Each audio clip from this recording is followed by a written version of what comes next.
मुझे ना अभी कुछ दिन पहले ही डी शॉ के रिक्रूटर का कॉल आया जॉब के लिए और बोले तुम्हारी सीजीपीए कितनी है। तो चाहे मुझे वैसे जॉब चाहिए नहीं बट तो भी मैं उससे बात करने लग गया। मैंने बोला कि अराउंड 6.5 है मेरी, 6.8। तो बोले कि नहीं यार हमें तो 7 चाहिए, 7 के ऊपर होनी चाहिए। मैं बोला भाई मुझे 6 साल एक्सपीरियंस हो गया, 6 साल हो गए कॉलेज से निकले हुए, अभी तुम सीजीपीए पूछ रहे हो। बोले हाँ हम तो ऐसा ही हैं। हम तो ऐसे ही हैं, और फोन रख दिया। तो मैंने सोचा यार मैंने कॉलेज लाइफ में ऐसी ऐसी गलतियां की हैं जो मैं अभी तक पास आउट होने के 6 साल बाद तक रिग्रेट कर रहा हूं, और मैं नहीं चाहता कि आप भी वो सब गलतियां करो। तो अगर आप भी अभी कॉलेज में हो तो इस वीडियो को जरूर एंड तक देखना, और चैनल पे नए हो तो सब्सक्राइब जरूर दबा देना। पहला है कि don't rely on your teachers. देखो जब हम 11th-12th में होते हैं ना, तो एक मुझे स्पून फीडिंग की आदत हो गई थी, क्योंकि जब मैं अपने ये IIT JEE वाले कोचिंग पे जाता था तो वो लोग पढ़ाते थे और उसके बाद कुछ क्वेश्चंस का लिस्ट दे देते थे कि ये वाले कर लो, या फिर ये बुक में RD शर्मा से जाके सॉल्व कर लो, या ये HC वर्मा से जाके सॉल्व कर लो। हम कर लेते थे और वो कॉन्सेप्ट समझ जाते थे और एग्जाम में मार्क्स आ जाते थे। बट कॉलेज में ना ये चीज नहीं होती, ये स्पून फीडिंग वाली चीज बिल्कुल नहीं होती। कॉलेज में क्या होता है कि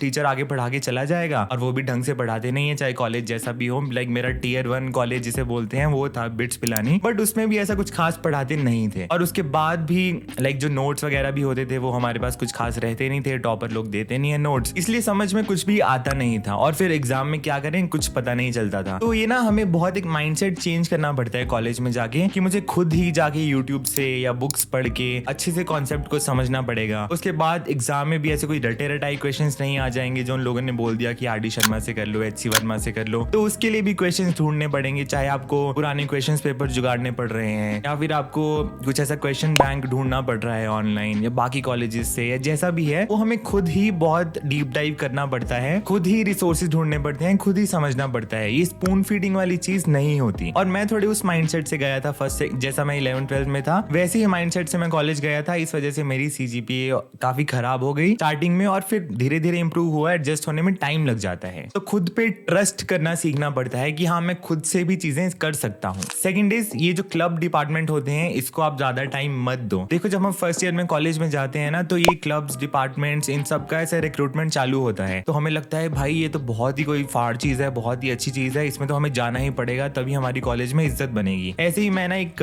डिपार्टमेंट में हो गया जिसका नाम था DVM। अगर आप बिट से हो तो आपको पता होगा। तो उसमें क्या करना होता है, फोटोशॉप डिजाइन वगैरह करना होता है, वेबसाइट जो कॉलेज की होती हैं फेस्ट की वो डिजाइन करनी होती है, वीडियो एडिटिंग वगैरह थोड़ी बहुत करनी होती थी। तो मुझे ना वो सब काम में बहुत ज्यादा मजा आने लगा। मैं फर्स्ट ईयर में सेकेंड ईयर में वही करता रहता था, और मैं वो सब करने में थोड़ा अच्छा भी था। तो मुझे लाइक उस ग्रुप से वैलिडेशन मिलने लगी, तो मुझे वो करना बहुत अच्छा लगता था। तो चाहे कल टेस्ट है चाहे कुछ भी है, मैं बैठा वही करता रहता था उनके साथ। और धीरे धीरे मेरे एस्पिरेशंस भी बढ़ने लगे कि हाँ 3rd ईयर तक आते आते तो मैं इस क्लब का हेड बन सकता हूँ, इस डिपार्टमेंट का हेड बन सकता हूँ। और मेरा सोल टारगेट वही बन गया। मतलब इंटर्नशिप जॉब्स ये सब थोड़ा ऐसा सेकेंडरी हो गया। मेन ऐसे दिमाग में रहता था कि यार हाँ मुझे इस डिपार्टमेंट में आगे जाना है, काफी रेप्यूटेड डिपार्टमेंट है तो मेरी बहुत इज्जत बन जाएगी इसमें जाके। बट जब मैं 3rd ईयर में आया तब मुझे जाके रियलाइज हुआ कि यार मैंने कितना टाइम वेस्ट कर दिया इसके पीछे। मतलब उन लोगों ने मुझे खुद से भी वो ऐसा वाइस हेड वाला पोजीशन ऑफर किया और मैंने खुद ही मना कर दिया उस पॉइंट पे आगे। मैं समझ गया यार कि पढ़ाई वढ़ाई ज्यादा इंपॉर्टेंट है, कोडिंग ये जॉब लेना ज्यादा इंपॉर्टेंट है, कि फालतू की चीजों में नहीं फंसना ज्यादा। आई मीन स्टार्टिंग में ये चीजें अच्छी रहती हैं, फर्स्ट ईयर में सेकंड ईयर में जब आपको थोड़ा नेटवर्क बनाना होता है, थोड़ा सीनियर से जान पहचान हो जाती है, मतलब थोड़े लोग अलग अलग लोग मिलते हैं तो वो उसमें थोड़ा काम आता है। बट उसके बाद इतना भी टाइम मत दो, ज्यादा भी मत उसमें इन्वॉल्व हो जाओ। और आजकल तो सोशल मीडिया का जमाना है, आप बाहर भी इतना नेटवर्किंग कर सकते हो, आप अपना कितने लोगों से कनेक्ट कर सकते हो आप ऑनलाइन, ट्विटर पे, लिंक्डइन पे। तो इतना ऐसे कॉलेज में नेटवर्क बनाना इतना भी इंपॉर्टेंट नहीं होता कि आपको क्लब्स डिपार्टमेंट्स में जाना ही पड़े। तो फर्स्ट ईयर में बहुत एक बड़ी चीज लगती होती है ये क्लब्स डिपार्टमेंट, बट कॉलेज के बाद मैंने रियलाइज किया कि ये कुछ काम के ज्यादा नहीं होते। स्पेशली अगर आप CS की स्टूडेंट हो और आपको कोडिंग वाली जॉब चाहिए फिर तो बिल्कुल भी नहीं होते। Third is have a source of income with low effort. देखो आजकल ना अगर आप कॉलेज में हो तो पैसा कमाना बहुत ईजी हो गया है। तो मैं ना कॉलेज में यार जैसे मैंने बताया ये फोटोशॉप थोड़ा बहुत एडिटिंग मुझे आता था, तो ये सब में मैं अच्छा था और मेरा इंटरेस्ट भी था। बट मैं ना कभी इस चीज को मोनेटाइज नहीं कर पाया, इससे मैंने 1 रुपया नहीं आज तक कमाया, क्योंकि देखो उस टाइम ना इतनी अवेयरनेस नहीं थी कि कैसे फ्रीलांसिंग करते हैं, कैसे पैसे कमाते हैं। तो कुछ ऐसा मुझे आइडिया था ही नहीं, मुझे पता भी नहीं था कि इससे पैसे पैसे कमा सकते हैं, मैं बस अपने क्लब डिपार्टमेंट के लिए या जो भी मेरे शौक थे उसके लिए करता रहता था। और मुझे महीने का घर से मैक्सिमम 1000-1500 पॉकेट मनी मिलता था और वो भी 20-25 दिन में खत्म हो जाते थे। वो तो लकीली पिलानी एक बहुत ही सस्ता सा गाँव था जहाँ मेरा कॉलेज था और इतना खर्चा नहीं होता था, तो इसलिए 1000-1500 में काम चल जाता था। बट स्टिल मुझे ऐसा घर से पैसे लेना बहुत बुरा लगता था कि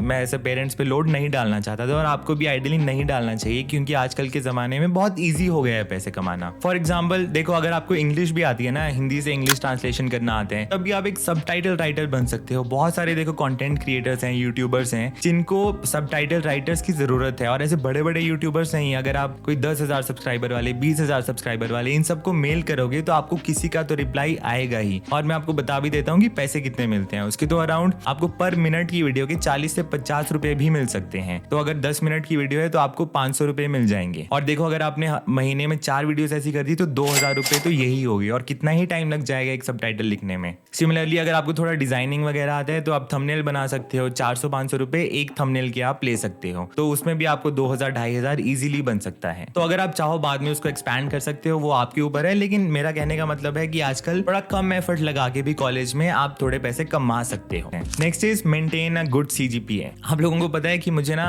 इंटर्नशिप करने के लिए मेरे कॉलेज ने एक ट्रैक्टर वाली कंपनी में भेज दिया था, जो ट्रैक्टर बनाती थी, HMT, शायद आपने नाम सुना होगा। उसमें मैंने इंटर्नशिप की थी, and that was only because मेरा CGPA बहुत कम था। उस टाइम पे आई थिंक 5 पॉइंट समथिंग मेरा CGPA था। तो मुझे रियलाइज हुआ कि यार मैंने तो एकदम एक अच्छे कॉलेज में जाके भी एकदम ऐसा पूरा पहाड़ चढ़ के वहां से जंप मार दी जैसे। इतनी मुझे एम्बैरेसिंग लगा ना मेरा CGPA का, जब भी मैं सोचता था। मेरी CGPA की वजह से मैंने इतनी ज्यादा अपॉर्चुनिटीज मिस की हैं। मुझे बहुत कंपनीज ने इंटर्नशिप्स के लिए नहीं बैठने दिया, जॉब्स के लिए जब कंपनीज आती थी उसके लिए नहीं बैठने देते थे। मुझे याद है जब मैं 4th ईयर में था, प्लेसमेंट सीजन था, तो सैमसंग का टेस्ट था, ऑनलाइन टेस्ट था, तो वो 3 घंटे का टेस्ट था और मैं कोडिंग में उस टाइम तक बहुत अच्छा हो गया था और मैंने लिटरली 15 मिनट में टेस्ट खत्म कर दिया था। एक ही प्रॉब्लम था आई थिंक डायनेमिक प्रोग्रामिंग का, वो मैंने खत्म कर दिया था 15 मिनट में ही, और उस रूम से निकलने वाला मैं पहला बंदा था। मैंने फास्टेस्ट किया था और मुझे लगा कि अब तो यहाँ हो ही जाएगा यार, इंटरव्यू तो ले ही लेंगे। फिर ना मुझे शाम को उनका मेल आ गया कि तुम्हारा टेस्ट तो अच्छा हो गया but your CGPA is less than 7, तो हम तुम्हारा इंटरव्यू नहीं लेंगे। तो मेरे साथ ऐसी बहुत चीजें हुई हैं। और मुझे ना 3rd ईयर के बाद जब मेरी ये इंटर्नशिप हुई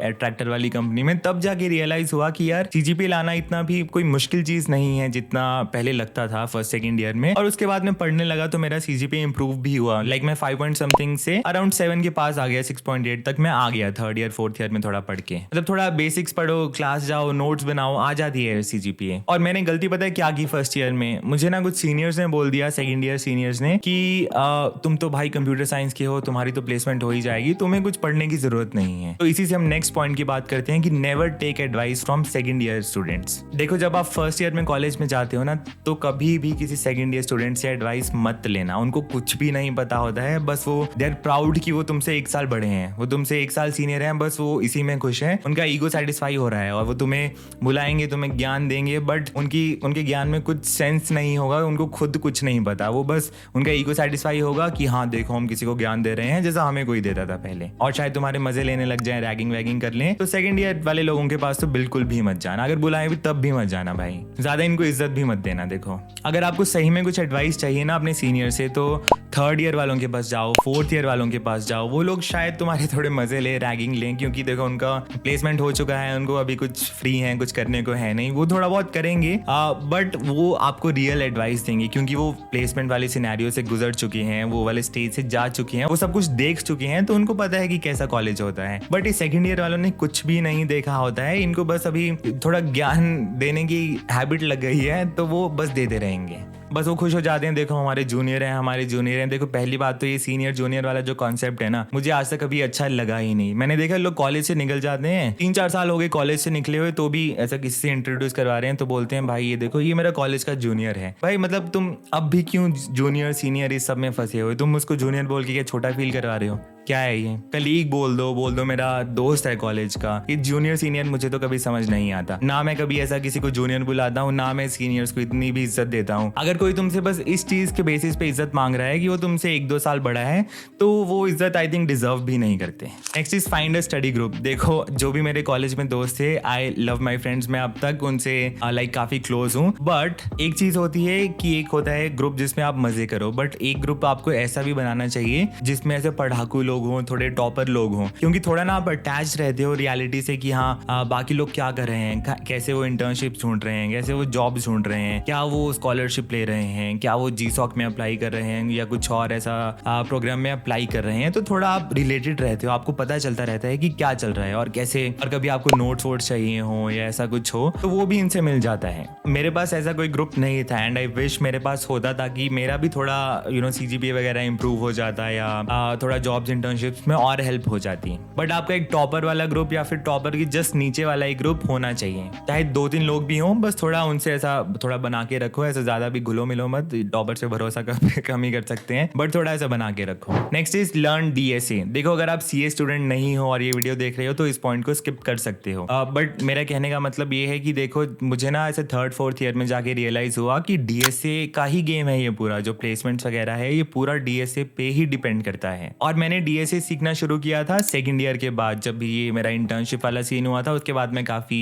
एक सेटबैक लगा था मुझे, उसके बाद मैंने ये DSA वगैरह करना शुरू किया। अगर लेकिन मुझे पता होता 1st ईयर में ही कि ऐसा DSA बहुत इंपॉर्टेंट होता है, फिर मैं 1st ईयर में करने लग जाता, क्योंकि और उस टाइम इतना अवेयरनेस भी नहीं था, इतने यूट्यूब चैनल्स वगैरह ये सब इतना नहीं था उस टाइम पे कि हाँ DSA पढ़ो, DSA बहुत जरूरी है, तो मुझे नहीं पता था उस टाइम पे। अभी भी मैं वैसे बहुत लोगों से बात करता हूँ जो भी 1st 2nd ईयर में 3rd ईयर में है, तो वो लोग बोलते हैं कि नहीं अभी हमने DSA नहीं किया, हमने डेवलपमेंट कर लिया, अभी हम ये कर रहे हैं, ब्लॉकचेन कर रहे हैं, AI कर रहे हैं, अभी DSA स्टार्ट नहीं किया, और उनको 2nd ईयर के बाद या 3rd ईयर के बाद इंटर्नशिप ढूंढने में बहुत प्रॉब्लम आ रही है। तो इसका सोल्यूशन यही है कि आप DSA करना जल्दी स्टार्ट कर दो। Next is learn any one skill and be good at it. कुछ दिन पहले ना मैंने चैनल पे एक पॉडकास्ट किया था अंशुल के साथ, जो कि मशीन लर्निंग इंजीनियर है Amazon में। तो उस पॉडकास्ट में उसने मुझे बताया कि वो ना 2nd ईयर से ही AI ML ये सब पढ़ना उसने स्टार्ट कर दिया था, और वो था भी मैकेनिकल बैकग्राउंड से, और उसने इतना पढ़ डाला 2 साल 3 साल में कि उसने एकदम मास्टर्स लेवल का, PhD लेवल का भी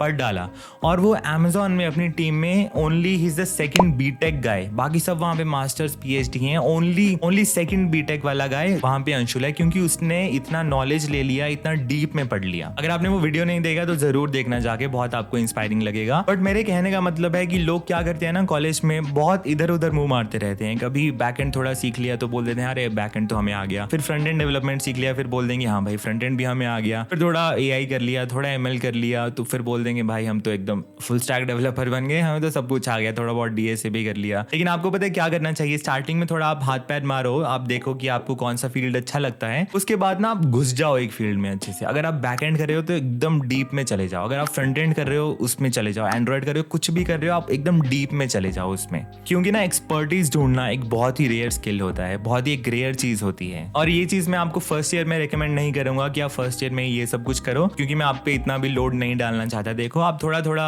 करने लग जाओ, थोड़ा इधर उधर देखना शुरू कर दो, और मे बी 2nd ईयर से 3rd ईयर से थोड़ा एक्सपर्टीज लाना शुरू कर देना। चाहे कोडिंग भी नहीं है, आप में कुछ भी टैलेंट है, कुछ भी पैशन है, आप उसको डीप में लेके जाओ, आप उसको अच्छे से परस्यू करो। क्योंकि आप देखो एक कंपाउंडिंग चीज सुनते रहते हो तो सही में उसका बहुत फायदा होता है कि आप जैसे जैसे थोड़ा थोड़ा आप स्किल डेवलप करते रहते हो, वो 1 साल बाद 2 साल बाद बहुत ही एक हाई लेवल ले लेता है, बहुत भयानक एक लेवल ले लेगा।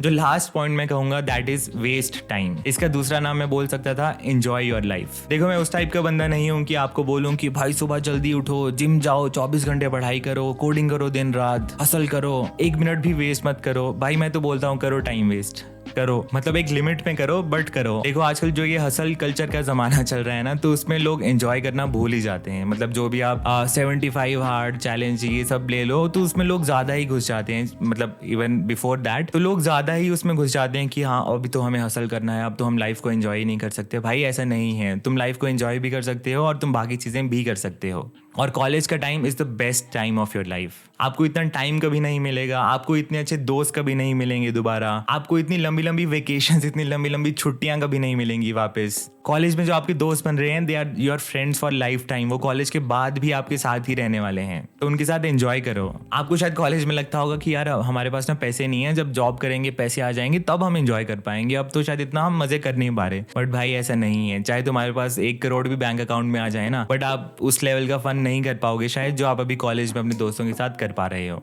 तो बस अपनी लाइफ को एंजॉय करो यार, यही था वीडियो में। और अच्छी लगी तो प्लीज सब्सक्राइब कर देना, वीडियो को लाइक कर देना। And until next time, goodbye, see you soon.